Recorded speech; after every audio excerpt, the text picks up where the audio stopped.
ఒకసారి ఈ వీడియో మొత్తం కూడా చూసి ఒకసారి గమనించండి. ఇక్కడ నల్లులు ఎంత ఫుల్‌గా ఉన్నాయంటే, ఇది డబుల్ బెడ్‌రూమ్ ఫ్లాటు మంచాలకి. అసలు పాపం ఆ కస్టమరు నైట్ అంతా డ్యూటీ లేదా మార్నింగ్ డ్యూటీ చేసుకొని సుఖంగా ఇంటికొచ్చి పడుకుందామంటే, ఈ బెడ్ పైన చూడండి ఇంత ఘోరంగా నల్లులు ఈ విధంగా ఉన్నాయి. అంటే ఈ కస్టమర్ మాకు కాల్ చేసేసరికి మేము పోయి చూసేసరికి అసలు అన్నీ ఇట్లా మంచం మీద తిరుగుతా ఉన్నాయి. పెస్ట్ కంట్రోల్ చేయించాలని చెప్పేసి పిలిపించారు. చూడండి ఇక్కడ మొన్న కొత్తగా తెచ్చుకున్న అమ్మ బెడ్ ఇది. కొత్తగా అంటే ఒక 6 మంత్స్ అయింది తీసుకొనొచ్చి. ఎంత ఘోరంగా అసలు ఫార్మ్ అయిపోయినాయో చూడండి నల్లులు. ఒక్క చోటు నుంచి ఒక చోటుకి, ఇంకొక చోటు నుంచి ఇంకో చోటుకి. అసలు ఈ బెడ్ షీట్లు తీసుకెళ్ళి వేరే బెడ్‌లో అంటే వేరే రూమ్‌లో పెట్టేసరికి ఆ రూమ్‌లోకి కూడా స్ప్రెడ్ అయిపోయినాయి. ఎంతగా అంటే అసలు వాళ్ళ కస్టమర్ నైట్ అంతా అసలు నిద్ర లేక దురదలతో గోకుతూ సతమతమవుతూ అసలు చాలా ఇబ్బంది పడ్డారు. కాకపోతే ఎవరో వాళ్ళ ఇంట్లో పని వాళ్ళు చెప్పిర్రంట అసలు అది పెస్ట్ కంట్రోల్ చేయించాలండి అని చెప్పి. వాళ్ళకి కూడా తెలీదు.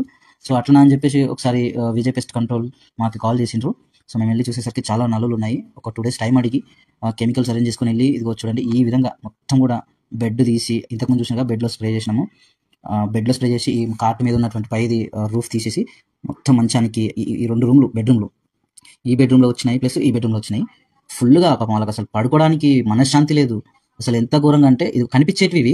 కనిపించకుండా బెడ్ లోపల ఆ మంచం కింద కింద సైడు చాలా ఉండిపోయినాయి. మొత్తం స్ప్రెడ్ అయిపోయినాయి. అక్కడ కనిపిస్తున్న బెడ్‌కైతే మరీ టూ మచ్ అనుకోండి. అసలు ఇదంతా కూడా పోవాలంటే ఫుల్ నల్లులున్నాయి. ఈ నల్లులని పోవాలంటే పెస్ట్ కంట్రోల్ కంపల్సరీ చేయించండి. విజయ్ పెస్ట్ కంట్రోల్ చెదల నివారణ సంస్థ. మాకు